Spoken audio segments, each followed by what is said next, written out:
Bonjour à toutes et à tous et bienvenue dans cet entretien exclusif avec le chef de l'État, le président Patrice Talon, qui nous reçoit au palais de la Marina. Un palais qui a fait sa mue, rénové à la hauteur de la tâche qui s'y mène depuis 2016. Monsieur le Président, bonjour et merci de nous recevoir. Bonjour. Bonjour Marie-Léa, très heureux de co-conduire cet entretien avec vous. Bonjour Monsieur le Président. Bonjour. Serge Ayaka, bonjour à tous. Dans les prochaines minutes, nous allons faire le tour de l'actualité. Nous allons parler politique avec surtout l'après-Talon bien agité dans le landerneau politique depuis quelque temps. Et à cette allure, une question, le PAG focalise-t-il toujours les attentions? Nous allons parler de diplomatie, évoquer surtout le Niger, les conflits actuels. Nous allons surfer sur le cœur battant du Bénin d'aujourd'hui et envisager avec Monsieur le Président l'avenir. Monsieur le Président, vous étiez donc devant l'Assemblée nationale le 21 décembre dernier. Au-delà du message que vous avez délivré, pouvez-vous nous dire aujourd'hui, dire au peuple béninois, comment va le Bénin? Je l'ai dit devant la représentation nationale et je l'ai dit avec foi et sincérité. À mon sens, le Bénin va bien. C'est vrai, nous venons de loin. Il y a des raisons bien légitimes d'être impatients, de voir que les choses ne vont pas aussi vite qu'on l'espérait. Mais de manière globale, dans tous les secteurs de vie, le Bénin va plutôt bien. Et vous avez vanté suffisamment de progrès économiques, mais avez-vous l'impression, Monsieur le Président, que vos concitoyens ressentent ces progrès économiques dans leurs assiettes, dans leurs poches? De toutes les façons, ils sont nombreux, surtout de l'opposition, à penser le contraire de tout ce que vous avez dit.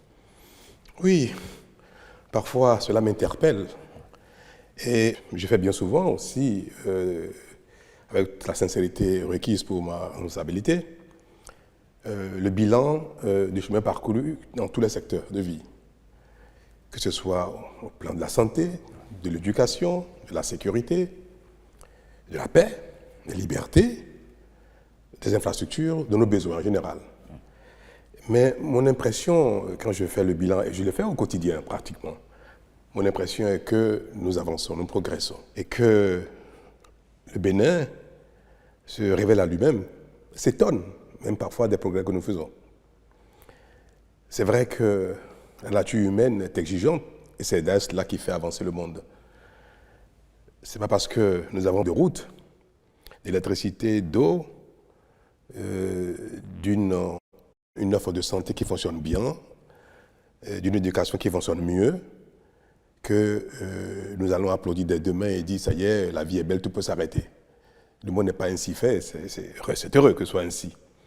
Donc je comprends et j'approuve mes citoyens qui nous mettent la pression pour que les choses aillent encore plus vite et que chacun sente, comme on dit dans son assiette, que le progrès se ressent partout, y compris, comme je le dis, dans sa poche. Mais il faut avouer que, venant d'où nous sommes partis, la magie est difficile à opérer à une si grande envergure pour satisfaire tout le monde. Et pour ma part, le fait que le pouvoir d'achat des Béninois, la majorité des Béninois n'ait pas augmenté, ce qui est vrai, parce que malgré nos efforts, bien que les gens travaillent de plus en plus, gagnent parfois même, améliorent leurs revenus, la vie est de plus en plus chère en raison de la conjoncture internationale. Et les denrées que nous produisons ici, même si les prix n'augmentent pas beaucoup, une bonne partie de ce que nous consommons provient de l'extérieur. Et l'augmentation des revenus n'est pas à la hauteur de l'augmentation du coût de la vie. Donc, c'est légitime que les Béninois affichent que le progrès n'est pas encore à un niveau qui améliore le pouvoir d'achat. Mais je continue de dire, d'affirmer que le Bénin va bien parce que nous ne reculons pas, nous avançons et nous parvenons à satisfaire l'essentiel de nos besoins pas à pas, de mieux en mieux. Et je compare le Bénin d'aujourd'hui à celui d'hier, qui était un pays, comme l'ont dit certains, fracassé, pays de désordre, de corruption, où tout manquait. Les quartiers des villes, notamment dans les villes urbaines, sont inondés à la moindre saison de pluie. L'assainissement, personne n'en parlait. L'asphaltage, on n'a jamais connu cela au niveau que c'est aujourd'hui. Vous achetez une voiture, il y a 10 ans, au bout de 4 ou 5 ans, vous commencez à avoir des pannes. Parce qu'il n'y a pas de rue, les routes ne sont pas asphaltées. Si ce n'est pas votre crémaillère, ce sera les amortisseurs ou les pneus qui vont éclater tout le temps. Vous allez consommer 2 fois plus de carburant que la norme. Aujourd'hui, c'est des choses qui sont pratiquement derrière nous, notamment dans nos villes. Et ça, c'est un signe de ce que le pays avance doucement.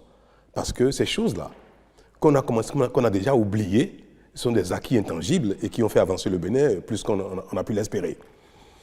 Je vais donner un exemple, pour être un peu concret. Vous connaissez Kouandé? Kouandé était, j'allais dire même la capitale du Nord, avant Parakou, avant même Niki. Mais Kouandé, c'est, avec Niki et Parakou aujourd'hui, le cœur de l'ère Batonou. Pour aller à Kouandé, qui est une commune importante dans notre histoire, dans la vie du Bénin, il n'y a jamais eu 1 centimètre de goudron, comme on dit, comme on aime bien dire chez nous. C'est ça le Bénin d'hier. Aujourd'hui, le goudron est en train d'aller à Kouandé. Niki, il y a eu un semblant de goudron. Cette voie a été badigeonnée. Et quand vous allez à Niki aujourd'hui, vous avez l'impression que c'est tout sauf une route bitumée. La reprise est en cours, ça y est, nous démarrons bientôt les travaux. Il n'y aura plus une seule commune au Bénin qui ne soit reliée par le bitume. Ce sont des progrès tangibles. Ça montre bien que le Bénin avance. L'école, tout le monde le constate, fonctionne mieux. La santé fonctionne mieux, les microcrédits fonctionnent mieux. Le pouvoir d'achat n'a pas augmenté, mais le revenu a augmenté. La corruption. La pagaille qu'on connaissait jadis, et vous vous souvenez très bien, l'ancien président, il disait avec sincérité qu'on réclame que le Bénin doit préserver sa démocratie telle qu'elle était, et il qualifiait cette démocratie de démocratie Nescafé. Ouais. Vous savez ce que ça veut dire, démocratie Nescafé? Ça veut dire une démocratie de pagaille, de corruption. C'est ça ce que ça veut dire. Ouais. Donc le président béninois, d'alors, qualifiait notre démocratie d'une démocratie de pagaille, c'est-à-dire d'anarchie et de corruption. Est-ce qu'on n'a pas raison de corriger cela pour que le Bénin ne soit plus un pays de pagaille et de corruption? Non, effectivement, il y a des domaines dans lesquels le Bénin n'a pas progressé. Ouais. Et lesquels? Oui, justement, parlons de ces points. Dans la pagaille, on n'a pas progressé. Dans la corruption, on n'a pas progressé parce que le Bénin est de moins en moins corrompu et la pagaille n'est plus de ce monde. Donc, tout ce qui nous caractérisait, à la limite même avec fierté, puisque certains s'en contentaient très bien, ce qui nous caractérisait, nous avons essayé de nous en débarrasser. Aux grandes dames de ceux qui en profitaient. Parce que les ressources du pays étaient distribuées, chacun s'en servait à volonté. Et puis après, on se plaisait bien à les distribuer aux parents, aux amis et consorts, et puis ça y est, on dit l'argent circule. Mais aujourd'hui, l'argent du Bénin n'est plus volé, n'est plus distribué. Et quand j'entends l'opposition qu'on venait de dire, dire haut et fort que les gens ne mangent pas, l'argent ne circule pas, je veux leur dire que dans un pays qui progresse, dans un pays normal, chacun doit vivre de son travail. Donc, il faut qu'on donne du travail à tout le monde. C'est ça que nous efforçons de faire. Construire le pays de sorte qu'il y ait de l'emploi pour tout le monde, que chacun vive de ses efforts. Et non que les politiciens volent les ressources du pays et après les distribuent en jouant les mécènes, ici et là. Et vous savez très bien, quand on nomme un ministre à l'époque, quand on nomme un directeur général, il va chez lui, il fait une messe d'action de grâce. Et on chante. Je ne sais pas chanter si je vous aurais donné les refrains. Je crois qu'on disait... rappelez-moi cette chanson qui dit « Je suis dans la joie ». Une joie immense. Parce que Papa Bonheur m'a nommé. Quand on nomme quelqu'un, ministre, ben, tout de suite, il prend 10, 20 ou 30 millions dans les caisses de là où on l'a nommé, il va au village, il fait une grande messe, donne la magie à tout le monde, et puis il distribue l'argent du pays. Et impunément, c'était ça le Bénin. Est-ce que ce Bénin est toujours le même? Est-ce que ce Bénin progresse? Ce Bénin se débarrasse de ses travers? Bien oui, et nous progressons, nous travaillons, nous construisons notre pays doucement. Moi, je suis fier de ce que fait le Bénin. Vous dites que le Bénin se construit, mais il y a aussi des points d'insatisfaction. Prenons par exemple le PAG. Est-ce qu'il évolue comme vous l'auriez voulu? Je dois vous l'avouer, le rythme ne me satisfait pas assez parce que je suis un perfectionniste. Je suis impatient dans la vie en général. Et j'aurais bien voulu que les choses aillent plus vite. Mais nous venons de si loin. Nous venons de si loin que aller plus vite peut relever de l'utopie. Le Bénin n'est pas si riche que ça. Nous n'avons pas de pétrole, nous n'avons pas de diamants, nous n'avons pas de forêts que nous vendons. Mais nous vivons de nos efforts, de nos économies, de ce que chaque Béninois met dans la caisse de l'État. Et aujourd'hui, c'est avec ça que nous parvenons à améliorer nos infrastructures, à satisfaire nos besoins essentiels. Et nous avons connu, le monde a connu Covid, la guerre en Ukraine est en cours. Aujourd'hui, il y a d'autres foyers de tension. Les taux d'intérêt ont augmenté partout dans le monde. Donc, nous sommes dans un environnement plus difficile. Et tous les pays du monde vivent cet environnement-là. Vous avez vu en Amérique du Sud, la situation en Argentine et autres, qui est quand même très, très difficile. Mais est-ce que le Bénin, dans ce contexte global si difficile, parvient à avancer mieux que les autres?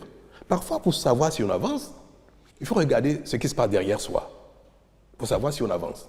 Et je pense que dans le contexte global, le Bénin fait beaucoup d'efforts, et le Bénin n'est pas dans une situation aussi chaotique que d'autres. C'est ça qui nous permet de dire, le monde va mal, c'est difficile, les conditions de vie sont pénibles. Et malgré tout, le Bénin parvient tout doucement à tirer son épingle du jeu. Et c'est pour ça que tout le monde nous envie. C'est pas parce que le Bénin est un paradis déjà, et que tout le monde vit très bien, tout le monde a le pain quotidien, que nous sommes enviés. C'est parce que nous résistons mieux, nous faisons beaucoup plus d'efforts que les autres, et nos efforts payent, et ça se voit, tout le monde le voit.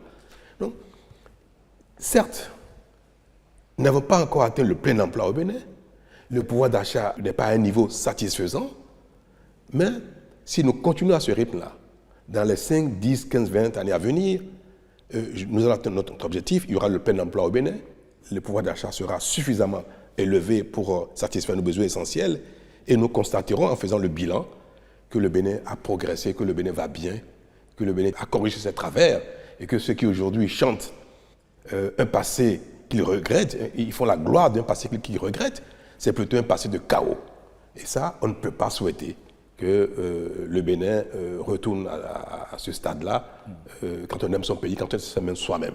Oui. Alors, Monsieur le Président, vous l'avez rappelé, le rythme auquel le PAG il avance, il ne vous convient pas visiblement, mais dans un contexte de dernier mandat, où dans votre équipe, les cœurs battent déjà pour l'après-talon, est-on encore entièrement dévoué et mobilisé autour du PAG? Je le constate bien. Hein. Moi, je n'ai pas l'impression que l'ardeur a baissé et que mes collaborateurs les plus proches font moins d'efforts parce que nous sommes dans la dernière ligne droite. Au contraire, je vois que les gens sont épuisés, c'est vrai, parce qu'on leur en demande beaucoup, le pays leur en demande beaucoup, et moi je suis très exigeant. Mais, bien que les gens, et c'est légitime, hein, tout le monde, bien que tout le monde ait les yeux rivés déjà un petit peu sur l'avenir du pays, sur 2026, qu'est-ce qui va se passer, et qui vont être les dirigeants de demain, c'est une question légitime. À laquelle tout le monde pense un petit peu. Mais cela, pour autant, n'a pas émoussé l'ardeur de ceux qui ont la tâche.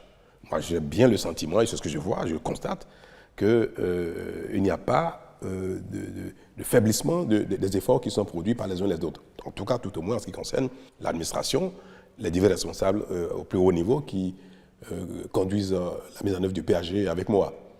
Donc, je veux vous rassurer que la fin du mandat qui s'annonce, normal d'ailleurs, tout finit bien un jour, n'a pas du tout émoussé l'ardeur des uns et des autres.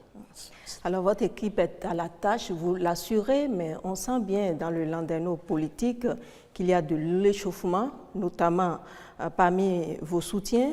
Parlons par exemple de la tendance à la suscitation de candidatures pour 2026. Dans ce registre-là, on voit particulièrement actifs les soutiens de votre ami Olivier Bokor à travers la dynamique OB26. Alors, cela semble-t-il valu à l'un de vos ministres une démission? Vous savez, comme je viens de vous le dire, cela me paraît bien légitime qu'il y ait une attention particulière sur 2026, parce que 2026 va arriver, même si c'est dans encore 2 ans. Et la vie politique, la compétition politique rythme notre vie au quotidien. L'avenir, pareil, est rythmé aussi, tout ce qui vient devant est rythmé aussi par les échéances politiques. Donc c'est tout à fait normal, tout à fait évident que certains se dépêchent déjà de s'imaginer quelle va être la bonne succession. Mais ce n'était pas bien que des responsables politiques de haut niveau, membres du gouvernement, qui ont été acteurs de la réforme du système partisan, parce que nous avons tous noté que le système partisan tel qu'il était et le modèle politique dans lequel nous étions, le modèle de compétition politique, ne permettait pas la bonne gouvernance et occupaient les uns les autres constamment dans l'arène politique au détriment de la gouvernance du pays. Et nous avons dit également qu'il fallait réduire l'envergure des chapelles politiques pour qu'il y ait plutôt de la cohérence dans l'action de gouvernance de ceux qui accèdent au pouvoir. Aujourd'hui, cette réforme est un succès. Nous avons vu qu'il y a moins de partis politiques, les groupes sont plus homogènes. L'Assemblée nationale aujourd'hui comporte 3 partis politiques et si les choses continuent ainsi, nous aurons à l'avenir peut-être maximum 4 ou 5 grands partis au plus au Parlement. Et nous avons également, dans la réforme, souhaité, et cela a été acté dans tous les dispositifs de la réforme, que ce sont les partis qui font la compétition, qui produisent les candidats, qui font la promotion des candidats et qui présentent les candidats, notamment aux élections communales, les élections législatives. Et que, y compris pour l'élection majeure, il fallait que ce soit les partis qui soient à l'initiative et adoubent les candidats pour qu'il y ait une cohérence entre la gouvernance au niveau central, au niveau législatif et au niveau local. Toute chose indispensable à la bonne marche d'un pays en développement. Alors, aujourd'hui, aucun parti politique ne s'est encore lancé dans le choix des candidats. Ni le Bloc républicain, ni l'Union progressiste, ni les démocrates, ni l'FCBE, autre encore. Personne n'a encore fait ça. Et les organes des partis n'ont pas encore ouvert la compétition à leur sein. Et comment on peut voir quelqu'un qui a été au cœur de la réforme, notamment le ministre auquel vous faites allusion,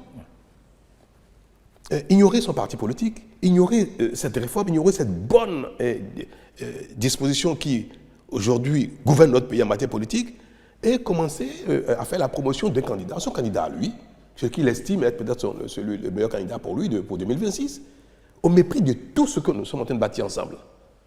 Et c'est bien pour ça que je l'ai rappelé à l'ordre. Mais est-ce que cela n'est pas légitime? Qu'il faut préserver nos petits acquis qui sont en train de se renforcer. Donc pour moi, le moment n'est pas encore arrivé.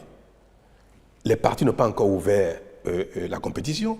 Laissons-leur le temps d'ouvrir la compétition. Et ceux qui sont candidats vont faire la course au sein de leurs organes politiques. Mais il n'y aura pas de candidat au Bénin sans les partis politiques à l'avenir. Ce sont eux qui vont décider, qui vont adouber les candidats, leurs élus vont donner les parrainages, et il faut souhaiter que ce soit ainsi, pour qu'il y ait de l'ordre, qu'il y ait de la discipline, que le pays fonctionne conformément à une ligne directrice. Oui. Donc, il ne faut pas permettre cela. Vous avez parlé de mon ami, Olivier Boko. Oui. Moi, je ne sais pas s'il est candidat, je ne sais pas. Il ne vous l'a pas dit? D'abord, le moment n'est pas arrivé. Deuxièmement, je ne suis pas du genre à faire la promotion de ma famille, de mes amis, de mes proches en matière politique. Ce n'est pas mon genre. Donc, ce ne sont pas ce genre de critères qui vont déterminer, moi, mon choix pour la promotion d'un tel ou tel candidat. C'est pour vous dire que je ne suis pas dans un tel schéma, mais je suis à égale distance de tout le monde. On verra bien qu'est-ce que les partis vont décider demain ou après-demain en ce qui concerne les candidatures qui vont promouvoir en 2026. Mais est-ce si facile pour un président comme vous, qui est en fin de mandat, de rester vraiment à égale distance de tout le monde? Est-ce que vous-même, il vous arrive d'avoir certaines appréhensions quant à l'après-talon? La responsabilité me l'impose de rester serein, à égale distance, et de participer au renforcement de ce que nous avons mis en place comme nouvelle dynamique politique. Ce n'est pas évident parce que nous sommes des humains, on a nos sentiments, on a notre affection personnelle, mais qui sont des choses qu'il faut parvenir à étouffer quand on assume des responsabilités comme la mienne. Et ça, je sais le faire. Et c'est pour ça que je ferai tout. Je ne serai pas inactif, ça je peux vous l'avouer. Je ne serai pas inactif. Vous serez actif à partir de Je quand? serai actif parce que je suis un citoyen béninois, je veux que mon pays progresse, je veux que mon pays avance, je ne vais pas dire après moi le chaos. Donc je serai actif pour que la suite soit dans l'idéal que nous sommes en train de bâtir ensemble. Et les Béninois aussi, comme vous, voudraient bien que le pays continue de progresser, n'est-ce pas? Donc nous serons tous actifs pour que la suite se passe, sinon mieux que ce qu'on voit aujourd'hui. Mon souhait est que le Bénin progresse, que demain soit meilleur à aujourd'hui et qu'on constate tous que le meilleur est à venir. Et ma foi, c'est celle-là. Pour le Bénin, le meilleur est à venir. Ouais. Et donc, je n'ai pas beaucoup d'appréhension. Je crois que le Bénin a une âme, que le Bénin va bien maintenant, qu'il ira de plus en plus bien ou mieux et que la suite sera encore meilleure à ce qui se passe aujourd'hui. Donc, je n'ai pas d'appréhension, je suis certain. Et nous allons tous œuvrer pour cela. Ouais. Alors, mais comment pouvez-vous être certain, Monsieur le Président, que votre successeur, il n'ait pas, par exemple, seulement le sens théorique des choses, mais aussi le sens pratique, le sens des résultats comme vous? Comment vous assurez qu'il soit tout autant motivé que vous? Et pourquoi pas plus? Ah ouais. Pourquoi même pas plus? Pourquoi? Quand moi j'arrivais dans la fonction, peu de gens croyaient que je serais en mesure d'impulser tant d'énergie. Parce que le Bénin est riche par ses talents, par l'engagement des uns et des autres, par la volonté des uns et des autres. Ce n'est pas parce que nous n'avons pas progressé pendant 60 ans à ce rythme-là que les Béninois n'ont pas le potentiel. C'est parce qu'il fallait un déclic. Je crois que j'ai été celui qui a simplement allumé le moteur. Et ce que nous faisons relève aujourd'hui de la prise de responsabilité, de la conscience que chacun a prise et chacun donne le meilleur de lui-même dans son domaine. Il n'y a pas de raison que cela ne continue. Donc je ne peux pas dire que celui qui me succédera a peu de chances de faire autant que moi en matière d'engagement, de volonté, de responsabilité. Je pense même que ce sera mieux. Parce que je pense que j'ai donné un exemple en montrant combien je mets le cœur à la tâche. Et celui qui viendra voudra faire plus que moi, autant que moi, sinon plus. Et nous veillerons à ce que celui que nous allons promouvoir et que le peuple va choisir, que celui-là soit le plus indiqué possible en cette matière de volonté, de capacité, d'engagement, de compétence, d'amour pour le pays, de volonté et consort. Et c'est pour ça que moi, je vous dis plutôt, le meilleur est à venir. Ah oui. Oui, je voudrais bien, Monsieur le Président, vous dites que cette personne-là sera choisie et qu'il faudra vraiment faire ce choix en tenant compte d'un certain nombre de critères qui lui permettraient peut-être d'aller au-delà de ce que vous avez fait. Mais à partir de quand ce choix sera-t-il fait? À partir de quand les partis politiques pourront effectivement lancer des appels pour les candidatures, selon vous? 1 an, 2 ans? Le rythme politique, malheureusement, n'est pas toujours compatible avec le rythme de la bonne gouvernance et de la satisfaction des obligations de ceux qui sont encore en place. C'est bien pour ça que certains ont commencé trop tôt. Donc, est-ce qu'il faut que les choses commencent dès maintenant? Je pense que non. Parce qu'après, ça va capter trop l'attention des uns des autres. Je vais vous répondre, hein, franchement, moi, il n'y a pas de sujet tabou chez moi. Je pense que les partis politiques vont avoir des discussions de coulisses, c'est certain, à partir peut-être d'ici 1 an et demi. Mais la fièvre politique même, ce sera peut-être 6 mois avant. Et je ne pense pas que des choses fondamentales, majeures, se décideront au sein des partis politiques plus de 6 mois avant l'échéance. Et d'ailleurs, vous savez, les acteurs politiques aussi n'aiment pas beaucoup cela. Hein. Donc la compétition, pour moi, va commencer au sein des partis politiques. Les débats, les discussions vont commencer peut-être 6 mois avant. Ce serait une bonne période. D'accord. Toujours au titre de la politique intérieure, Monsieur le Président, vous avez eu récemment des échanges avec le parti d'opposition, les démocrates. C'était le 27 novembre dernier. Au-delà du point d'accord sur l'audit de la liste électorale, quelques jours d'assises pour l'avenir, comme le demande ce parti, ne seraient-ils vraiment pas les bienvenus? Ou pensez-vous que c'est du temps perdu, Monsieur le Président? Moi, je n'ai pas compris ce que les démocrates appellent assises. ils ont des préoccupations, et parce qu'eux, ils en ont, ils pensent qu'il faut arrêter le pays, il faut que tout le monde aille s'asseoir sous la palabre pour échanger sur des sujets qui, pour moi, ne présentent pas d'intérêt particulier. Le pays n'est pas en crise. Il n'y a pas de crise sociale, il n'y a pas de crise politique. La démocratie fonctionne de mieux en mieux. Et je ne sais pas. Moi, je ne sais pas ce qu'ils voulaient dire par assise nationale. Ils ont évoqué 2 problèmes. Vous avez suivi l'entretien avec les démocrates. Ouais. Ils ont évoqué la nécessité d'auditer la liste électorale pour donner l'assurance à tout le monde que la liste est normale, convenable et qu'il n'y a pas de tripatouillage. C'est même pas qu'on sera pu se faire. J'ai donné mon accord. Est-ce qu'il fallait des assises pour qu'on donne satisfaction à une telle demande? J'ai même dit que l'État financerait le coût de cette audit et des corrections nécessaires. Et ils ont la main aujourd'hui pour trouver les experts qu'il faut pour auditer la liste librement, à la charge de l'État.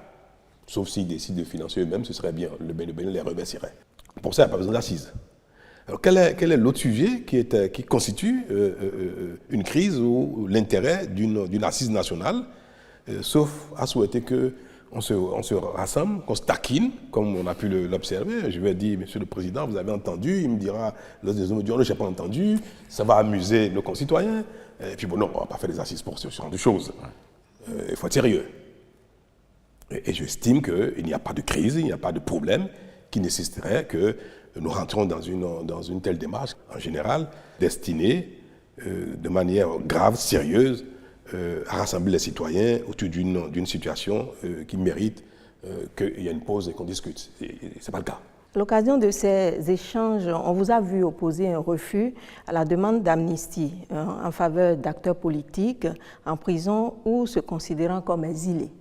Un nom de principe que certains ont du mal à comprendre, Monsieur le Président, et rappelle que vous-même, vous en avez bénéficié. Vous avez bénéficié donc du pardon de votre prédécesseur il y a quelques années. Qu'en dites-vous? Bon, cela m'amuse. Cela m'amuse. La chute de votre question m'amuse beaucoup, parce que j'ai entendu dire ici et là, Patrice Talon lui-même a bénéficié du pardon du prédécesseur, et puis aujourd'hui, il refuse le pardon à des exilés politiques ou à des condamnés politiques. Vous voulez savoir, vraiment? Bien sûr. Alors moi, je vais demander. Parce qu'il est important que les Béninois, le peuple béninois, sache ce qui se passe parfois au sommet de l'État, au niveau des plus gros responsables, à qui ils confient pour un temps notre destin commun. Et je vais demander à mon aîné, au président Yaya Boni, mon prédécesseur, d'accepter que nous ayons des discussions. On va faire ce qu'on appelle la tchakodi, sous la palabre. Et on va s'asseoir avec certains, puis on va parler, on va faire l'histoire, de rappeler les faits qui se sont passés à cette époque, notamment entre lui et moi. Mais qui ne sont pas des choses qui concernent vraiment le Bénin, parce que ça a été un conflit entre 2 personnes. Et ça, je l'ai rappelé un peu en 2016. Parce que des personnes qui ont été amies, j'ai été le soutien du président Eboni, après on ne s'entendait plus sur la façon dont le pays fonctionnait, sur la gouvernance du pays et sur la projection politique. Et cela a tellement abîmé nos relations que cela a été l'occasion d'une tragicomédie entre 2 hommes, mais qui a amusé le pays, mais qui a inquiété également le pays. Dieu merci, les choses ne sont pas allées plus loin que ce théâtre qu'il y a eu. Donc, je vais vous dire, moi, personne ne m'a pardonné, de rien du tout. Il y a eu, vous savez, une procédure judiciaire ici contre moi, notamment en ce qui concerne les accusations dont j'ai été objet une fois que je suis parti du pays. Je suis parti du pays parce que, je vais vous le dire, je vais ouvrir une brèche sur la tchakodi, en entendant cette discussion sur la palabre, où on va mettre tout ça sur la place publique, devant les concitoyens, pour que les gens comprennent. Il y a eu une conférence de presse d'un certain maître Agbo, le 18 septembre 2012, je crois. Et maître Agbo aurait dit, je n'ai pas suivi la conférence de presse, j'étais à un dîner, c'était le jour anniversaire d'un ami qui m'a invité à un dîner, et j'ai appris plus tard. À cette conférence de presse, il aurait dit, ce monsieur, que le président Yaya Boni passerait sur les cadavres des Béninois pour un 3e mandat ou pour continuer ce qui se fait. Et que le pays allait très mal et qu'il fallait au moment opportun que le régime plie ses bagages et qu'on on chante autre chose. Et le président d'alors a dit ou a compris ou a décrété ou a imaginé que je suis à la base de cette conférence de presse, que c'est moi qui aurais commandité cette conférence de presse. Et le lendemain, il était à Abuja, je vais vous le dire, hein, et a instruit le service d'État, de défense et de sécurité, par la justice, d'aller me chercher. Et quelqu'un, parmi ceux qui ont été instruits, m'a appelé, m'a dit « Monsieur Talon, nous savons que vous êtes un peu de nature casse-cou, téméraire, mais cette fois-ci c'est sérieux. Nous avons été instruits pour aller vous chercher par tous les moyens, quittez le pays. Quittez le pays, ne soyez pas suicidaire. » J'ai informé mon épouse, j'ai dit, moi, je ne suis pas un fuyard. Je vais voir ce qui va se passer. Mon épouse m'a dit, Patrice, debout hors du pays, tu feras le combat. Mais sous terre, non. Ce n'est plus possible. Alors, tu ne feras pas le con. Comme je suis quelqu'un d'assez... Parfois, certaines personnes, quand elles parlent, elles me donnent des recommandations, je suis docile, comme on dit. Je suis parti. Et puis, ça ne suivit tout ce que vous savez. Tentative de coup d'État, d'assassinat, d'empoisonnement et tout le reste. Je vous passe des détails, parce qu'on va en parler le jour du Achakpoji. Et puis... Vous y tenez visiblement. J'y tiens, parce que c'est bon que les Béninois sachent enfin les détails de cette comédie-là, qui continue d'ailleurs de polluer l'atmosphère. La justice de mon pays a dit que non-lieu, tous dont étaient accusés n'avaient jamais existé. Même si les juges à l'époque, qui étaient quand même sous ordre, ont cherché par tous les moyens à prouver que Talon a eu l'intention, a voulu faire, mais en fin de compte, ça ne s'est pas passé, il n'a pas fait, bref. Et il y a eu un non-lieu. Je n'ai été reconnu coupable de rien du tout. En France, pareil. Mais comme j'étais actif politiquement, mon prédécesseur, le président Eboni, a souhaité qu'on fasse la paix. Ce n'est pas moi qui ai sollicité une paix. Moi qui ai sollicité la réconciliation de deux hommes. Bien que je sois un homme de paix, de réconciliation. Mais l'initiative ne venait pas de moi. Et le président, ancien président du Sénégal, le président Diouf, qui était secrétaire général de la francophonie, a été appelé, on lui a demandé, j'étais à Paris, de m'appeler et de me demander qu'il faut qu'il y ait la paix entre mon aîné et moi. Mais qui refuse de faire la paix? Je suis allé à la convocation du président Abdou Diouf.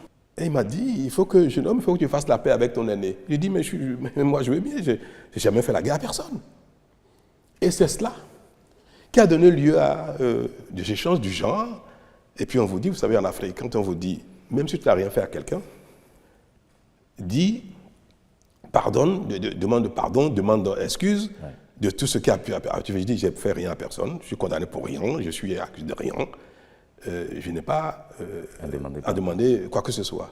Mais, en fine, c'est faire preuve de rancœur que de ne pas dire à son protagoniste, écoute, si j'ai pu t'offenser, si j'ai pu te faire du tort en quoi que ce soit, si j'ai pu en quoi que ce soit, alors je le regrette.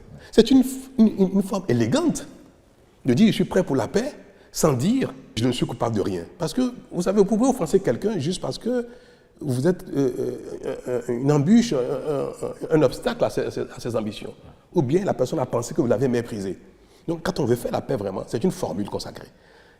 Et quand vous êtes à la presse, allez chercher les documents qui ont été publiés à l'époque, par lesquels Talon aurait dit, OK, on fait la paix, et lisez, vous allez voir ce qui a été dit.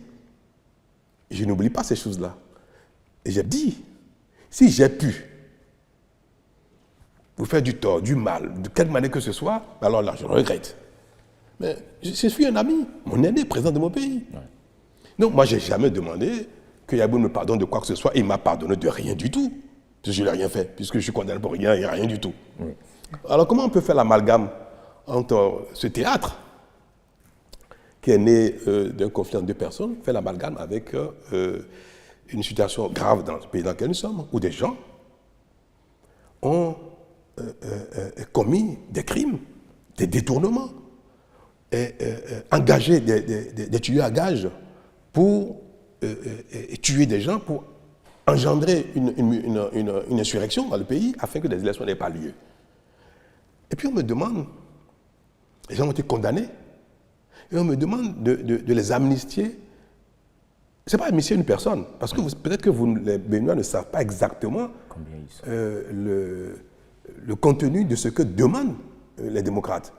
Qu'ils demandent d'ailleurs, même pour moi, sans sincérité. Ils n'y croient pas. Parce qu'ils demandent quelque chose qui n'est même pas possible techniquement. Voilà, Réki Amadougou a été condamnée parce qu'elle a commandité l'assassinat de l'ancien maire de Parakou, et ses complices ont été arrêtés, sont passés aux aveux. On a vu les traces. On a vu des traces, des échanges par lesquels les gens ont été payés, mandatés pour commettre un assassinat. Qu'on n'était pas une femme. Et la justice est allée à son terme. La personne a été condamnée. D'autres personnes ont été condamnées pour trafic de drogue. D'autres ont été condamnées pour détournement de fonds publics. Et certains sont partis du pays, n'ont pas répondu à la justice, et on dit il faut amnistier tout ce monde-là, chacun en ce qu'il a fait. Donc, on va amnistier Réki Amadougou pour avoir commandité l'assassinat de gens pour créer une insurrection dans le pays. On va amnistier M. Tan pour trafic de drogue. On va amnistier M. Tan pour détournement de fonds publics. On va amnistier Tan pour telle chose. Donc, on va sélectionner certains délits commis dans des champs différents. Et on va mettre tout ça pour dire, tout ce monde-là, on va les sélectionner par tête de client, comme on dit. On va dire, tout ce monde-là, on les amnistie. Mais les autres 15 000 Béninois qui ont commis des délits moins graves ou de même nature, qui sont en prison, on les laisse et on sélectionne comme ça. Pierre, Paul, Jacques, Fatouma et consorts, et puis on dit, ceux-là, il faut les amnistier. Dans quel pays ça se passe? On peut amnistier pour un événement particulier, un fait particulier, comme on l'a fait en 2019. Il y a eu une situation grave, tous ceux qui ont été impliqués ont été amnistiés. Moi, je veux bien que techniquement on me demande, Monsieur le Président, il faut amnistier toutes les personnes qui ont été coupables ou impliquées dans un événement, dans un fait particulier qui a été une crise au Bénin, comme en 2019. Et on peut décider de le faire. Mais comment on peut ne pas être dans cette démarche et dire que pourvu que la personne ait été politique, ait été l'ami d'un politicien, ait été le parent ou la copine, la maîtresse d'un politique, quel que soit le délit pour lequel la personne a été condamnée, il faut l'amnistier. Techniquement, ce n'est même pas possible. Donc je vais finir. D'accord, Monsieur le Président. Même au Parlement. Si même le Parlement était à 100% démocrate, écoutez-moi bien, si le Parlement était 100% démocrate, une telle loi ne peut pas être votée. Ah oui. Une telle demande d'amnistie, c'est impossible. On ne peut pas choisir comme ça, sélectionner 10, 20, 30 personnes dans le pays et dire ceux-là, on les amnistie de tout ce qu'ils ont fait, quel que soit ce qu'ils ont fait. Ce n'est pas possible. Voilà donc ce que la demande. C'est une demande folklorique. C'est une demande politicienne. Et ceux qui sont avisés savent très bien que ce n'est pas possible de donner une suite à une telle demande. Et puis maintenant, on fait l'amalgame. On dit, Talon refuse de pardonner. Moi, je ne gouverne pas avec l'affect. L'affect, nous sommes tous dotés de cela. Mais je gouverne avec la responsabilité, la raison que les citoyens béninois attendent de tous leurs responsables. Gouverner avec la raison, avec le sens de responsabilité qu'il faut. Ne pas mettre le feuillet à faire ça parce que tel serait mon parent, tel serait un ami, tel serait un partisan. Et ce n'est pas ça que les Béninois attendent de quelqu'un comme moi. Je vous ai dit la dernière fois, il y a des décisions que je prends qui me font beaucoup de peine, qui me donnent de la peine au cœur, mais que je prends parce que c'est l'intérêt du pays. Ouais. Et c'est pour ça que je suis accusé de tout, mais j'encaisse. J'encaisse parce que celui qui ne veut pas être vu comme ça, il ne peut pas être un bon chef. C'est peut-être cela aussi l'acceptation de la charge que vous avez depuis quelque temps. Une chose est certaine, c'est que le refus à cette demande d'amnistie, vous ne revenez pas là-dessus, Monsieur le Président. Je ne vais même pas vous dire que je refuse. D'abord, ce n'est pas moi qui vote l'amnistie. Deuxièmement, une telle demande ne peut pas prospérer.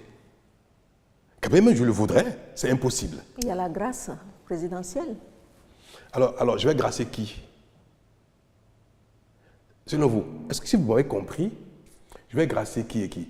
Rika Madougou. D'accord, je la gracie. Ça s'arrête là alors. Donc, il n'y a pas lieu de gracier à Ivo. Il n'y a pas lieu de gracier à Javon. Il n'y a pas lieu de gracier qui encore, ce n'est pas Liadis Oglou. Tous ceux qui ont eu une casquette politique, quelque chose qu'ils ont fait, il faut les gracier. Donc, ceux qui sont condamnés, parce que je ne peux gracier que les gens qui sont condamnés. Donc, quelle est la demande réelle? Si c'était vous, madame, dites-moi, vous voulez que je gracie qui? Si c'est une personne, d'accord. Mais ils disent que non, ce n'est pas la seule personne, parce qu'eux-mêmes sont dans un piège. Ouais. Pourquoi vont-ils demander la grâce pour une personne? Parce que cette personne est de leur parti politique. Mais il y a d'autres de leur parti politique également qui sont concernés. Donc, ils ne peuvent pas demander la grâce ou l'amnistie pour une seule personne. On va dire, ah bon, ce parti est au service d'une seule personne et pas les autres. Alors, je vous pose la question. Si vous voulez défendre la cause des démocrates, vous me demanderez de gracier qui? Ce sera une, ce sera deux, ce sera trois, ce sera 10, ce sera combien de personnes? C'est à vous qu'il pose la question. Non, moi, je n'ai pas compris la question, moi. Je n'ai pas compris. Et je souhaite que vous m'éclairiez parce que vous avez la science de lire à travers les questions les vraies intentions qu'il y a derrière. Non, je ne sais même pas quelle est la demande qu'on m'adresse. Parce qu'il y a quelque chose qu'on dit publiquement, mais derrière, quand on veut exprimer réellement ce qu'on veut, on constate que c'est ça que vous demandez. Mais comment c'est possible? D'accord, Monsieur le Président. Alors, autre sujet soulevé par l'opposition, mais aussi par certains de vos concitoyens, c'est le dispositif de contre-mobilité érigé par la douane à nos frontières, surtout les frontières ouest pour le moment, en attendant peut-être, on ne le sait pas encore, une extension. Mais n'est-ce pas préjudiciable, Monsieur le Président, au principe constitutionnel du libéralisme économique et de la libre circulation des personnes et des biens? Là, je ne vous comprends pas.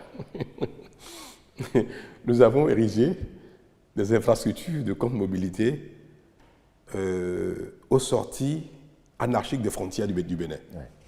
En quoi cela est contraire à la libre circulation des personnes et des biens? Et tous les pays du monde contrôlent leurs frontières. Vous savez, la Belgique et la France sont deux pays voisins. Ils sont membres de l'Union européenne. Ils ont une intégration régionale aboutie, où il y a véritable circulation des personnes et des biens. Malgré cela, les voies qui relient la Belgique et la France sont des voies connues. Et si vous y allez, vous allez voir, il y a des postes de police, de douane qui sont, même s'ils n'arrêtent personne, mais ils sont là. C'est des voies qui sont connues parce que le juge a un problème, on sait ce qui s'est passé, on peut fermer, faire des contrôles et consorts. Donc, tous les pays ont une idée très claire des voies par lesquelles on quitte le territoire pour aller dans un autre territoire, même s'il y a libre-échange entre les pays. Les gens au Bénin, chacun se lève et ouvre la voie qu'il veut. Non, il y a des centaines de milliers de voies qui relient le Bénin avec le Togo, le Nigeria. Heureusement, au Niger, il y a le fleuve, le Burkina. Il y a des milliers de voies, de sorte que rien ne tient. Alors, nous avons dit qu'il faut fermer ces voies-là et avoir les voies dédiées. Entre le Bénin et le Togo, s'il faut 10 voies dédiées, s'il faut 20, s'il faut 50 voies dédiées, nous discutons avec les maires, les responsables à divers niveaux pour dire, dans cette localité, quelles sont les voies qu'on va dédier à la circulation entre le Togo et le Bénin. Donc nous avons choisi, et avec les élus locaux, les voies qui doivent être dédiées aux échanges entre le Bénin et le Togo, bientôt le Bénin Nigeria, le Bénin le Burkina. Et le reste, qui ne sont pas donc recensés comme voies dédiées, il faut les fermer. Donc nous cherchons les moyens de bord que nous avons pour fermer ces voies qui ne sont pas reconnues comme étant voies officielles de circulation entre le Bénin et les pays voisins. C'est tout ce qui est en train d'être fait. Et on dit que... mais moi je vous ai dit tout à l'heure une chose. Le Bénin ne sera plus un pays de démocratie Nescafé. Ce ne sera plus un pays de pagaille. C'est parce que nous avons laissé prospérer ce genre de choses que Yaïboun même dénonçait à l'époque, démocratie, Nescafé, d'anarchie, qu'aujourd'hui, le fait de dire c'est de l'anarchie, on ne peut pas continuer, on dit ah non, pourquoi? C'est démocrates d'ailleurs qui se font le défenseur du retour à l'anarchie, il ne peut pas formellement nous dire que laisser n'importe qui ouvrir n'importe quelle voie entre le Bénin et le Togo. Il ne peut pas le dire. S'il dit ça, alors ils seront disqualifiés même pour être députés, disqualifiés pour être maire, disqualifiés même pour aspirer à la fonction du président de la République. Parce qu'on ne peut pas promouvoir l'anarchie en tant que responsable dans un pays. Ce n'est pas possible. Alors, lorsque vous décidez, Monsieur le Président, d'encadrer un secteur et donc d'y mener des réformes, et que cela débouche sur la rétention, par exemple, des matières premières à transformer sur place, certains croient, à tort ou à raison, que c'est pour des intérêts personnels. Est-ce, selon vous, une incompréhension de vos ambitions pour le Bénin ou leur difficulté, en fait, à s'adapter aux nouvelles pratiques et à maîtriser le circuit autour de ces produits? On va parler sa langue de bois, n'est-ce pas? Patrice Talon était un opérateur économique, était un acteur de la filière coton. Oui. N'est-ce pas, madame? N'est-ce pas, monsieur? Bien sûr, monsieur le Président. Je ne le suis plus, ce sont mes héritiers qui travaillent, qui ont pris le relais de ce que je faisais jadis. Vous savez que le coton, ça fait combien? Peut-être 30 ans ou 40 ans que il est interdit au Bénin de sortir le coton, la matière première coton, du territoire. Parce qu'à l'époque, le Bénin a fait le choix de commencer son industrialisation par le coton, qui était la production de rente la plus importante, jusqu'au aujourd'hui d'ailleurs. Donc, l'État du Bénin avait construit des usines, et quand la production a commencé à exploser, l'État a demandé à des privés de venir investir au Bénin pour construire des usines d'égrainage, pour commencer la première phase de notre industrialisation. Et beaucoup de gens sont intéressés à cela. C'est à ce titre que Patrice Talon est devenu un égraineur privé. Parce que l'État a dit, venez investir dans le secteur, parce que l'État n'a pas les moyens de le faire tout seul, l'État n'est pas qualifié pour le faire tout seul. Si personne ne le fait, l'État sera obligé de le faire. Et l'État a dit à l'époque, je n'étais pas président, je n'étais pas ministre, je n'étais pas du tout même proche du pouvoir politique. Et en ce moment déjà, il a été dit haut et fort que la sortie du coton grain du territoire est interdite. Et c'est à ce titre-là qu'on dit aux privés, venez vous installer, vous aurez accès à la matière première. Construisez des usines au Bénin et vous aurez accès, l'État va vous permettre d'acheter le coton grain qui ne sortira pas du territoire national. Donc c'est une politique normale, ancienne. Elle ne date pas d'aujourd'hui. Et tous les pays du monde qui veulent transformer leur matière première décident d'investir par l'État ou par le secteur privé ou faire la promotion de l'autre. Vous dites, venez investir ici. Comment voulez-vous que nos paysans produisent du coton grain, produisent du soja, produisent du riz, produisent de l'acajou, et qu'une fois qu'ils ont produit, ces produits-là partent du territoire dans des emballages pour aller nourrir les industries des autres pays du monde et créer de l'emploi dans d'autres pays du monde. Et leurs enfants sont au chômage.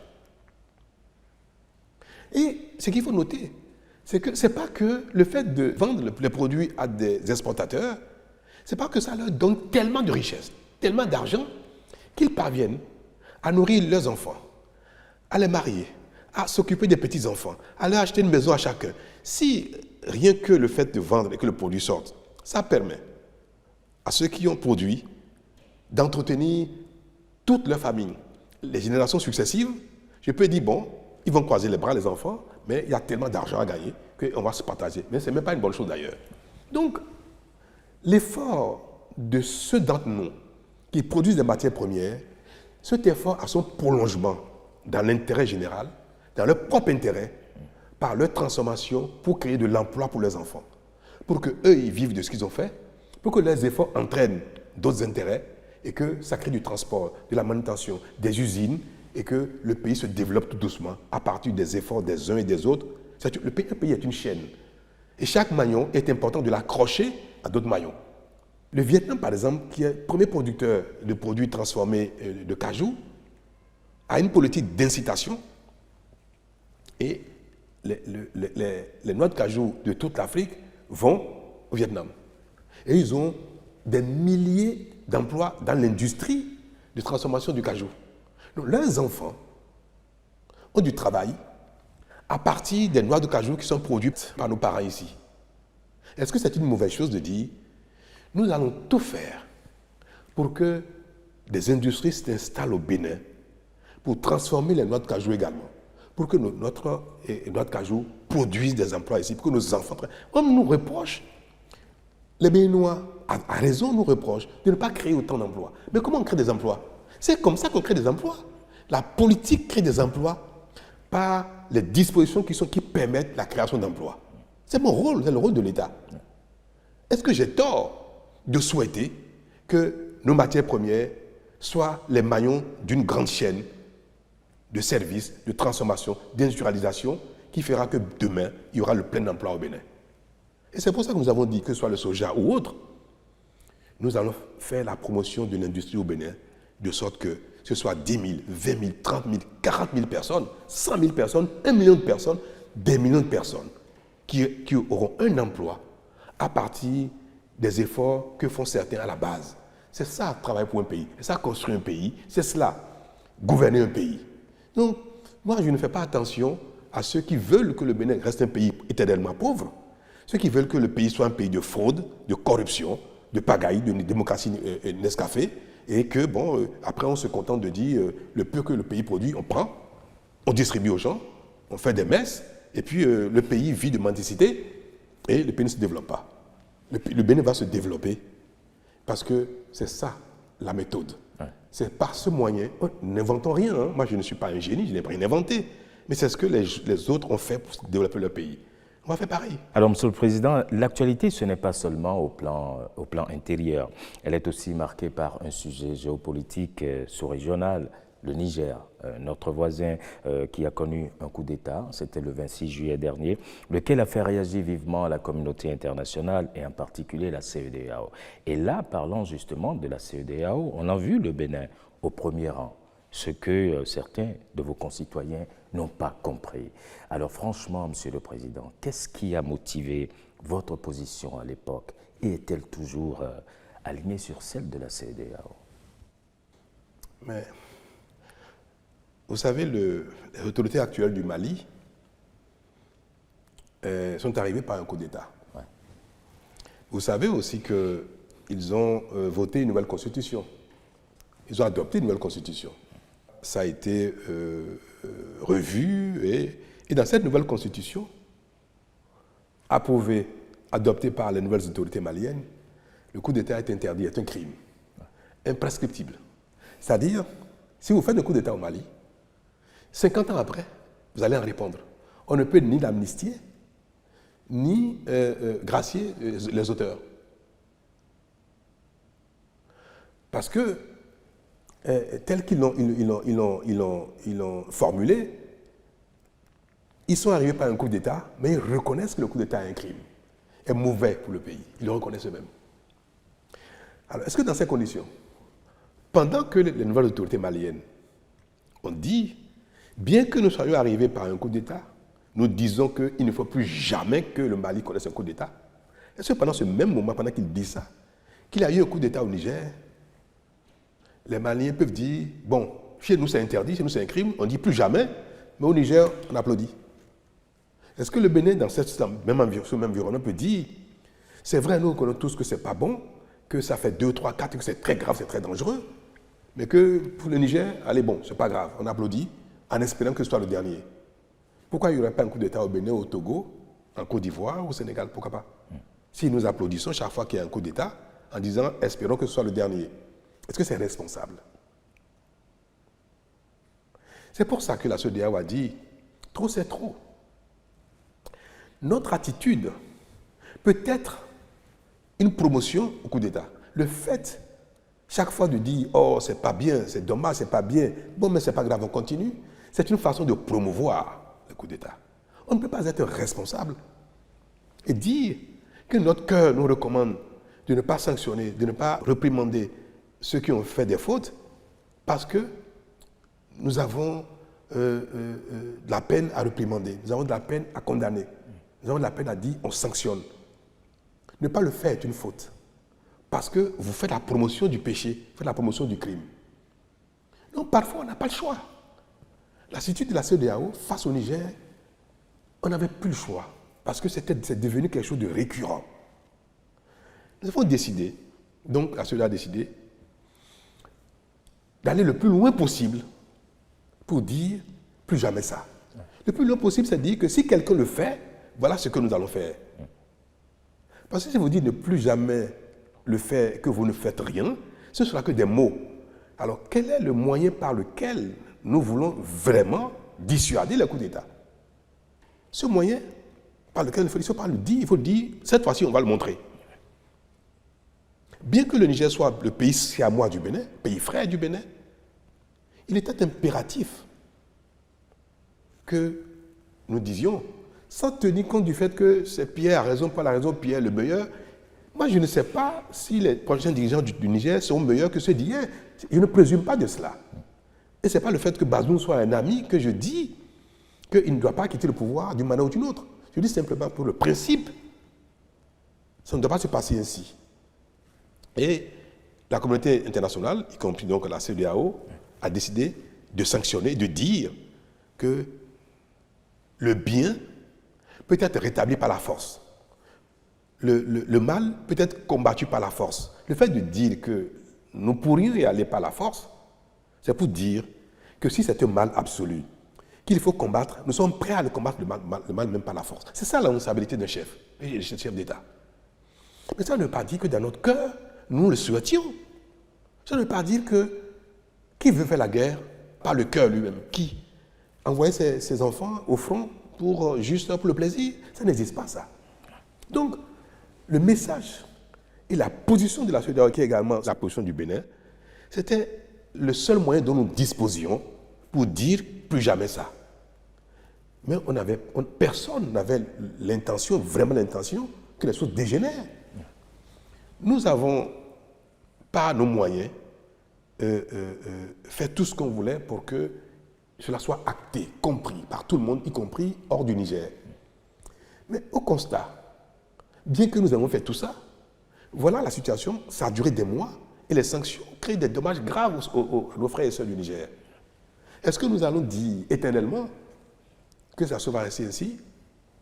La responsabilité nous recommande également d'être réalistes. Nous ne sommes pas Dieu.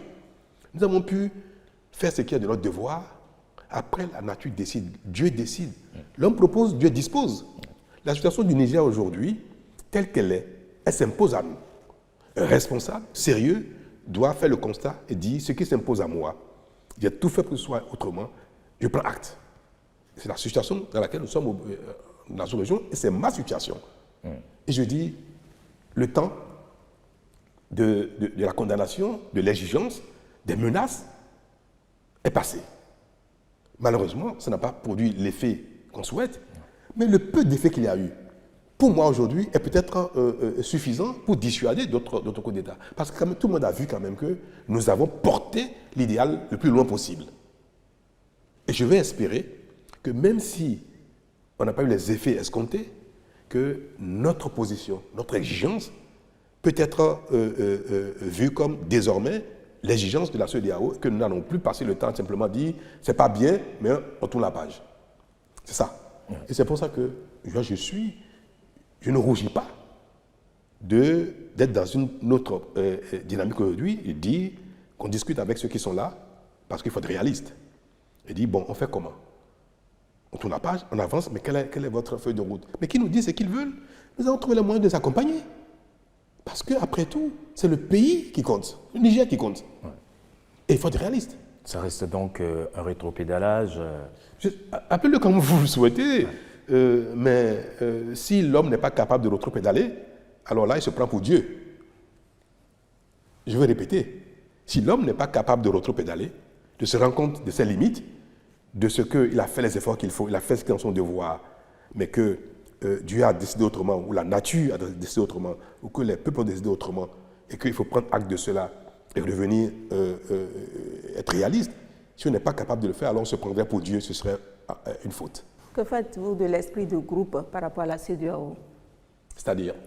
Alors, par rapport au Niger, est-ce que le Bénin affiche une position isolée ou le Bénin plaide pour que l'ensemble donc, des pays de la CEDEAO s'alignent sur cette démarche? C'est la position de la CEDEAO, celle que je viens de vous exprimer. D'accord, Monsieur le Président. Oui. Alors, restons dans la sous-région tout de même pour observer que depuis l'arrivée au pouvoir du président Tinubu, on a noté un réchauffement des relations entre le Bénin et le Nigeria. Le président Tinubu, qui était d'ailleurs l'hôte de marque de la fête nationale chez nous, vous-même êtes déjà allé au Nigeria. À quoi cela est-il dû? Et est-ce que vraiment cette embellie, elle va durer, Monsieur le Président? Oui, elle va durer. Le Bénin a connu quelques difficultés relationnelles avec le Nigeria et qui ont été exclusivement induites par l'intoxication. Vous savez, quand le Nigeria a fermé les frontières avec le Bénin, vous savez ce qui a été à la base? Ce sont des Béninois, des responsables politiques, des nostalgiques du passé et mécontents de l'ordre et du développement qui s'opère au Bénin, qui, avec des personnalités de tous ordres extérieurs, qui sont allés dire aux autorités nigérianes que le régime du Bénin est devenu un danger pour le Nigeria. Le Nigeria n'a pas fermé les frontières pour une cause nouvelle de dysfonctionnement de nos relations ou bien de crise entre nos deux peuples ou de crise entre les autorités policières, douanières ou autres, pas du tout. C'est parce que des gens sont allés intoxiquer l'ancien président Buhari pour lui dire « si vous fermez les frontières, en 3 mois, le régime Talon va tomber ». Et on lui a dit « voilà, ce régime du Bénin fait la promotion de la corruption, de la contrebande, de ceci, de cela. » Les gens disent ça sur leur propre pays. Juste parce qu'ils veulent faire tomber un régime. Le président Buhari m'a exprimé ses regrets. Disant, il ne m'a pas donné de détails, parce que c'est un homme responsable. Je n'ai pas de détails, mais il m'a dit, ce qui s'est passé, c'est regrettable, mais vous-même, vous ne communiquez pas assez et vous êtes trop timoré dans les accusations qu'on vous porte et vous laissez faire. Les choses ont commencé à s'améliorer entre nous quand le président Buhari a passé la main. Et celui-ci, dans la nouvelle dynamique, a exprimé au Bénin sa volonté de bâtir quelque chose de durable en matière de relations. Et les discussions qui sont en cours aujourd'hui avec le Nigeria sont de nature à créer une intégration réelle entre nos deux pays. Nous sommes 2 pays voisins, nous partageons la même culture, du sud jusqu'au nord, et nous sommes dans la CEDEAO. La CEDEAO promeut l'intégration régionale effective et le Bénin et le Nigeria, je crois, nous vont être les pionniers de l'intégration réelle. Et c'est pour ça que les discussions qui sont en cours vont nous amener à opérer la réalité de la libre circulation des personnes et des biens très bientôt. Et cela va se faire. Alors, Monsieur le Président, dans quelques jours, nous entrons dans une nouvelle année. Comment l'entrevoyez-vous pour le Bénin au regard de l'évolution du monde? Est-ce qu'il nous faudra faire plus d'efforts, serrer davantage la ceinture? Pour moi, les années de difficulté, d'efforts sont derrière nous. Pourquoi? Parce que c'est quand on n'a jamais fait d'efforts que le premier pas est difficile. Donc, nous n'allons pas continuer de dire il faut serrer la ceinture, il faut faire des efforts, parce qu'à l'époque, nous étions dans la pagaille, dans le désordre, et personne ne fait ce qui est de sa responsabilité. Je n'appelle plus ça effort, moi. La manière dont nous vivons aujourd'hui, la vie est chère, la vie est difficile, mais ce n'est pas parce que nous avons choisi de faire en sorte que les denrées coûtent cher. Donc, je ne le demande pas ça aux Béninois, je ne souhaite pas ça aux Béninois, que la vie continue d'être chère, que les difficultés continuent. Non, pas du tout. Les Béninois ont pris le pli déjà de travailler sérieusement et bien. C'était ça, la notion d'effort. Les Béninois payent leurs impôts de plus en plus. C'est ça la notion de l'effort. Quand vous faites ce qui est de votre devoir, désormais, même si le fait de commencer requiert un effort, quand vous êtes dedans, vous avez pris le pli, ce n'est plus un effort, ça devient ce qui est la norme. Donc nous sommes désormais dans notre fonctionnement, le Bénin fonctionne de manière normale. Je souhaite que cela porte ses fruits le plus rapidement possible et que ce qui est de notre devoir, notre responsabilité, les efforts que nous faisons de manière normale produisent des fruits assez rapidement. Et c'est à ce titre que je veux dire que pour l'année 2024, je souhaite à mes concitoyens, hommes et femmes, enfants, jeunes, des personnes âgées, je souhaite que l'année 2024 soit une année féconde, une année qui apporte les fruits de nos efforts, qui nous apporte plus de sérénité, de satisfaction, nous apporte la santé, améliore notre bien-être, et soit l'année où notre façon d'exister, de vivre, de cohabiter ensemble, soit des meilleures possibles, pour qu'il soit agréable pour les Béninois de vivre entre eux, que pour les étrangers venus au Bénin soit quelque chose d'extraordinaire, où ils vont trouver un environnement de paix, de sérénité, de convivialité, de sécurité. Et toutes choses que les Béninois attendent de notre effort commun, c'est-à-dire un meilleur bien-être. En 2024 sera une belle année pour nous, par la grâce de Dieu, par la grâce des membres de nos ancêtres, par la grâce de Dame Nature. C'est ma prière, et je sais que de plus en plus, nous sommes exaucés. Donc 2024 sera pour les uns et les autres une belle année. Et la vie sera de plus en plus belle pour les uns et les autres. Merci, Monsieur le Président. Nous arrivons au terme de cet entretien exclusif avec le chef de l'État, Monsieur le Président de la République. Merci de nous avoir reçus au Palais de la Marina. Merci et bonne fête de fin d'année.